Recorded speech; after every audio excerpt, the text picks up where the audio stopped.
আসসালামু আলাইকুম ছোট্ট বন্ধুরা, আশা করি তোমরা সবাই ভালো আছো। আজকে আমি তোমাদের ছড়া ছবিতে সংখ্যা শিখাবো। চলো শুরু করি। বিসমিল্লাহির রহমানির রহিম। ১, একটি পতাকা। একটি পতাকা লাল সবুজের, আমার প্রিয় বাংলাদেশের। ২, দুইটি পাখি। দুইটি পাখি এক জোড়ায় রাখি, দোয়েল হলো জাতীয় পাখি। ৩, তিনটি বাঘ। তিনটি বাঘ মিলে বিজোড় হলো, বাঘকে জাতীয় পশু বলো। ৪, চারটি ইলিশ। চারটি ইলিশে এক হালি, জাতীয় মাছ তাকে বলি। ৫, পাঁচটি কাঁঠাল।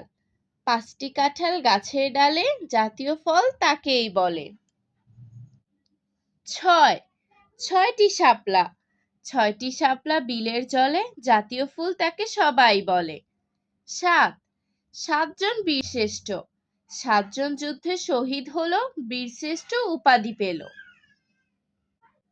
৮, আটটি গোলাপ। আটটি গোলাপ ফুল বাগানে, ফুলের রানী সবাই জানে। ৯, নয়টি গ্রহ। নয়টি গ্রহ সৌরজগতে, পৃথিবী আছে এদের সাথে। ১০, দশটি সংখ্যা। দশটি সংখ্যা গুনতে পারো, এক ছোট আর নয় বড়। আজ আর নয়, ভালো ভাববে, ভালো থাকবে। আল্লাহ হাফেজ।